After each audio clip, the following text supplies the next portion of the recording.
Dear friends, आपका सिक्का short and typing में स्वागत है। यदि आप चैनल पर नए हैं तो चैनल को सब्सक्राइब करें। डिक्टेशन 5 सेकंड बाद स्टार्ट हो जाएगी। Start. I am delighted to be with this distinguished audience at the 86th annual session of the Indian Science Congress. My special greetings to the foreign scientists and the Nobel laureates for being with us today. I am particularly pleased that this session of the Science Congress is being held in Chennai and at Anna University, which is the pride of Tamil Nadu. This is the part of India where literature, arts, culture, architecture, spiritualism, and science have flourished in a magnificent confluence for many centuries.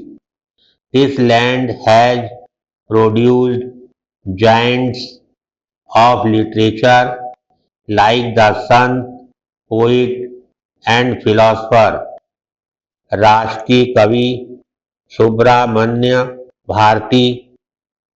It has also given birth to three of the greatest Indian scientists of this century. Sir C.V. Raman, who won the Nobel Prize for Physics for the discovery of the Raman effect. Professor S. Chandra Sekhar, who won the Nobel Prize for astrophysics, and the genius of mathematics Srinivas Ramanujam. Paragraph. Science is a major driving force behind social change. There is no aspect of modern life that is untouched by the effects and products of science and technology. More progress of science and technology has taken place in this country than in all the previous centuries of known human history. Their impact on human life, indeed on planetary life, is certain to be far more profound in the coming century. Taken as a whole, the effects of science and technology have been both positive and negative, although, in my opinion, largely positive. All of us, scientists and non-scientists alike, have to be concerned about how to minimize their negative effects and how to maximize their benefits for Bahujan Hitay, for the greatest good of the largest number of people. It is obvious, however, that science and technology cannot by themselves take their benefits to the people. They do so in specific socio-economic and political contexts with the help of right policies and sound delivery mechanisms. That is why science has vital stake in progressive politics. People-oriented economics and governance in turn have a vital stake in scientific and technological progress, for it is one of the chief guarantors of prosperity and happiness. In this context, I am reminded of what Sir C. V. Raman had said in 1948.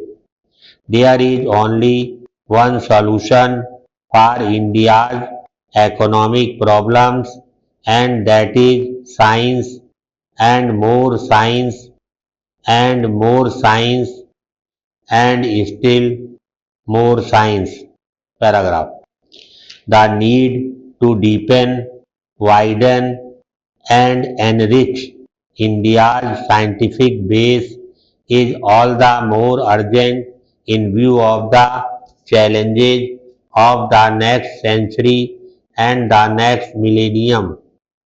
It is well recognized all over the world that the societies that will survive and thrive in the face of these challenges will be knowledge societies. Knowledge and its application in a competitive global environment is going to be critical to the progress of nations in the fields of economy, education, health, food and energy, security, national defense, and even culture. We need to raise the knowledge level of every section of the population. India has been the original knowledge society in the history of human civilization. This is the land where Gyan and Vigyan both flourished in antiquity. Due to historical reasons, our scientific tradition got weakened. The question before us now is how do we, as a free nation with 5 decades of experience of independent development, emerge once again as a global scientific power in the early part of the next century? Paragraph. I would like to outline here some tasks that the scientific community, government, our educational institutions, industry, and society at large have to jointly accomplish. First, our scientific establishment must focus not only on quantity but also on quality, especially such standards of quality that stand international scrutiny. We are legitimately proud of having the third largest stock of science and technology manpower in the world. However, in spite of this vast S&T infrastructure, should we not achieve much more than what we have done in the past 50 years? Yes, we must. We must resolve not to maintain mostly a recipient of scientific and technology knowledge from outside, but also become a giver, a major contributor. We cannot afford to purely imitate or to be satisfied with following the science that other nations are doing. We have to be trendsetters in our own right in as many areas as possible. It is very important that while developing our human resource, we take special measures to enthuse, encourage, and support women scientists and technologists to pursue their professional career.